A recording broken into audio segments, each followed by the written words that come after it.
witwa Scovia mba navuze nti ndaza kuza kumugenera ino mpamba ndetse ngewe ndi tayari kuyishyura ayo bazanca yose, ndetse n'abarimu bamwe na bamwe baba bahari badafite akazi baba barimo baramwigisha gusoma mu cyongereza ndetse no mu gifaransa, byo nibyo bagombye kwibandaho cyane. Ikinyarwanda cyo yabasha kugisoma wenda nubwo adidimanga, ariko igifaransa n'icyongereza nicyo nifuza ko Scovia bamwigisha. Ko sinzi n'impamvu ubundi Scovia atigeze yiga gusoma no kwandika muri izo ndimi, kandi yarabaga muri gereza ya Muhima, yakaguye kuba yarabyigiye. Iyo hari abantu baba barimo baba volontaire muri gereza bagakwiye kwigisha umuntu kuvuga indimi z'amahanga neza udategwa. Ako kari agaciyemo, kandi nkavuze just kugira ngo ndi minding abantu ko bigeze no kubaho ibyo ngibyo nabyo. Kuko nawe avuga abandi, ntago ibyo mvuze atabikorera abandi, sinabishyashya. Nawe aramutse yumvise ibintu kuri yewe yabivuga nkuko nanjye mbivuze. Isa nk'utekereza, imagine nkaho urimo uramureba nawe ibyo yavuga ari nkawe wicaye arimo aramvugaho, cyangwa se wenda n'ibyo avuga ku bandi. Scovia irindi kosa nagiye mubonana ngewe ari naryo rituma rimwe na rimwe yumva ko ngo akomeye.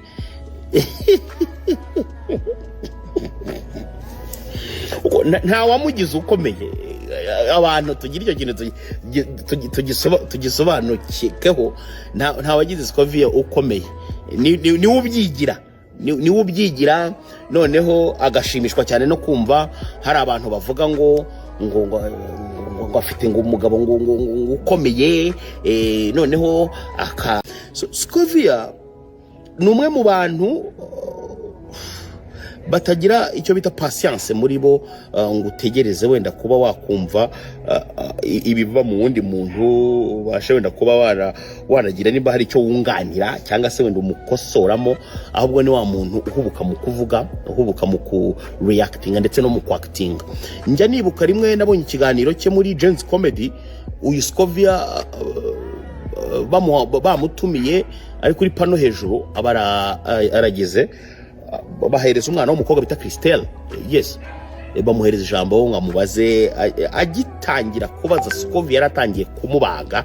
Noneho uwo agashimishwa, Scovia ashimishwa nuko abantu batangiye kwa producer ko arimo aratanga ibikuta. Muzanarebe n'ahantu henshi abantu akoreshamo ibiganiro, ndetse n'uburyo abaza mu buryo bufite impolitesse, uburyo budafite n'ikinyabupfura na gike, ndetse uburyo burimo kudiminiwa no gukasa umuntu, cyangwa se kumanura umuntu hasi, kumupfobya ndetse ukanamukasa mu buryo umufashemo nk'inzanga cyangwa se ikigoryi. Nge wenda sibyo byanzinduye muri ibyo ngibyo, ariko just navugaga zimwe muri qualité, ntabwo na qualité, zimwe muri défaut z'uyu mudamu agira, kandi bakumva ko ari ibintu biri nyine ngo abantu babya appreciating. No, ntago abantu babya appreciating. Nubwo wagira views miliyoni, just abantu bamwe baza kuko hari abantu bakunda byacitse, bakaza nyine just kureba uburyo wakashijemo umuntu, uburyo wandagashemo umuntu, bakaza bakabiwatchinga. Yeah.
ndabona uri ku nkeke ukubitwa inshi buri munsi, ukubitwa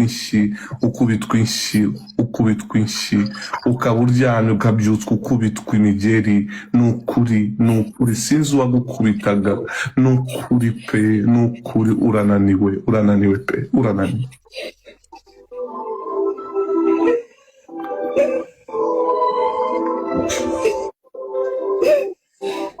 Nukuri urananiwe, urananiwe pe, urananiwe. Rira birangire, urananiwe pe, urananiwe.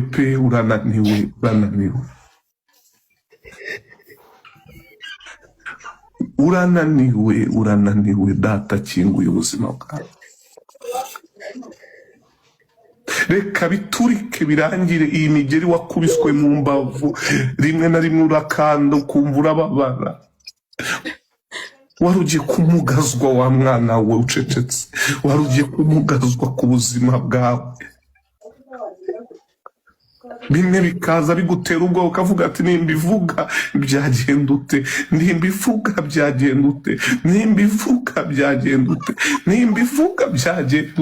nimpagarara muri ibi bintu byagenda ute. Uwiteka arambwira muraho neza. Ni Florier Uworizagwira ya mpano wa Ball. Ndi hano rero kugira ngo mbasobanurire ikibazo nahuye nacyo muri ino minsi. Ni byinshi twagiye duhura nabyo, ariko ni byinshi byabayeho. So njyewe rero nagize ibibazo, igitekerezo cyo gushaka umugore. Mpura n'umukobwa turaganira, mubwira yuko nifuza yuko yazambera umugore. Arambwira ati nanjye nakubera wambera umugabo. So ikintu cyabayeho ni amakosa, ariko nanone njye numvaga atari amakosa, kuko numvaga ni umuntu mukuru, nanjye ndi umuntu mukuru. Ntabwo nazana umugore ntashoboye inshingano z'urugo, ntabwo nazana umugore ntashoboye kubaka urugo. Ariko ikintu cyabayeho, umugore yaje mu buzima bwanjye, nteranya n'inshuti, nteranya n'abavandimwe, mu buryo ntabasha gusobanura mvuge ngo yarambwiye ngo nguriya, ariko yankorera gutuntu. Namwe murabizi, muri abantu bakuru, ku buryo ancomekanya n'abantu. Ibazeho umuntu ageraho akwangisha ababyeyi. Ibyo twarabirenze, ndavuga ati okay, niba udashaka ababyeyi mu rugo iwacu, n'ubundi ababyeyi ntabwo aribo bantu bake, ninjya mbakumbura nzajya kubasura, si ngombwa ko baza hano. Muzi ibintu byose byabayeho, twagize.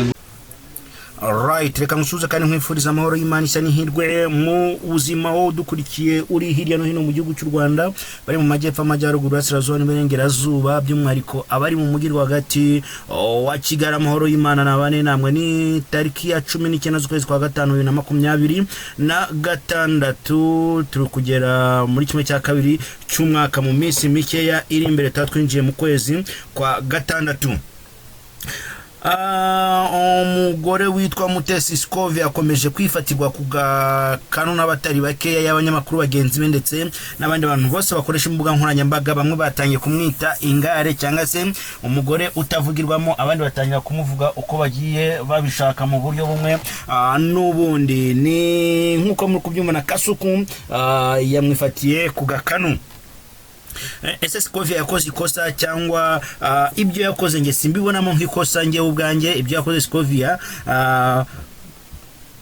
yagombaga gutanga opinion ye, kandi nta muntu utavugwaho ku isi, cyangwa se ibyo twiba tuvuga ku nawe bamuvugaho kimwe nk'uko nawe yavuga ku bandi. Ndumva nta byacitse birimo.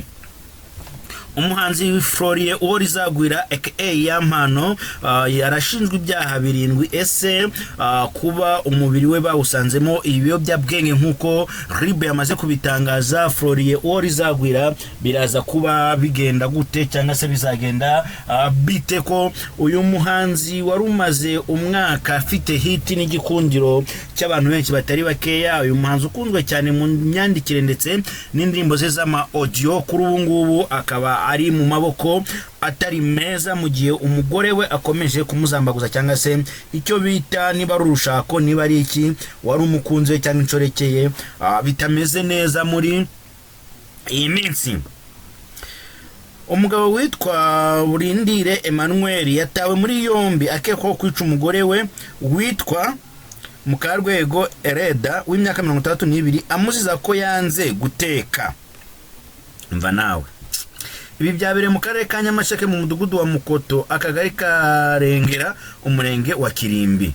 Ubwo Burindiri yamaze kumwica yahise aja ku murenge kwirega icyo cyaha yakoze, aho yabwiye ubuyobozi bw'umurenge wa Kirimbi ko amaze kwica umugore we bari bamaranye imyaka irenga 30 babana bitemewe n'amategeko. Nawe unyumvire ukuntu satani cyangwa se umwanzi asigaye adutera umunsi ku munsi kugira ngo umugabo nk'uyu nguyu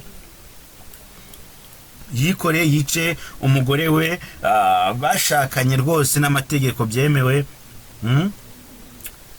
Namara kumwica aje kwirega ku murenge. Mwumve aho isi igihugu cyacu kigeze cyangwa se aho kirimo kwerekeza. Bavandimwe aya maraso uyu mubiri kugoye, uyu mubiri uko twakabaye tuwufata neza tukawitaho ko umubiri ari umubiri. Ubu ngubu koko murabona ibi bintu biri kugana hehe, aho umwe yifata akica mugenzi we atari wamuremye akamuvutsa umubiri. Bavandimwe ntago ibintu by'inkuru z'abapfuye nsigaye mbyumva nkagira ubwoba, nkumva ngewe birandenze. Ebola yabaye Ebola komeje guhitana abantu umunsi ku munsi. Ni inkuru ndibuze kugaruka mu masaha ari imbere, nabaherezaga update y'ukuntu ibintu biramutse cyangwa se yuko bwakeye hirya no hino mu gihugu cy'u Rwanda cyangwa se y'ukuntu bimeze hirya no hino. Ariko kimwe nakubwira cyo abantu mutekereza kuvutsa abandi ubuzima mutarabubahaye, ntabwo ibyo bintu ari byo, nta nubwo bikwiriye muri societe turimo. Kamasomere nakangaka mwumve. Mu gihe cy'urugamba aba basore batera umwanzi bambaye maske ziteye ubwoba bagahinda umubiri wabo kugira ngo atekereze ko atewe n'imyuka y'abazimu. Senibiki shakaga kubasomera agakuru ka Ebola, none ndabona kanjabutse. Karanjabutse ndakabonye. Abantu 116 bishwe na Ebola muri DRC. Murumva ko dufite impamvu yo gufunga imipaka. Yatangaje ko DRC Africa CDC yatangaje ko abantu 116 aribo bamaze guhitanwa na Ebola muri Republika na Demokarasi ya Kongo. Byabarenga 390 baketsweho ubwandu bw'iki cyorezo. Abanyamerika 6 bikekwa ko aribo bamaze kuyandurira muri DRC Congo. Murumva ko ibintu ntabwo byoroshye hariya Igoma. Muri rusange muri baturanyi bacu hariya muri Republika Iharanira Demokarasi ya Congo, mbifurije umunsi mwiza no kugubwa neza. Mahoro Imana bane namwe.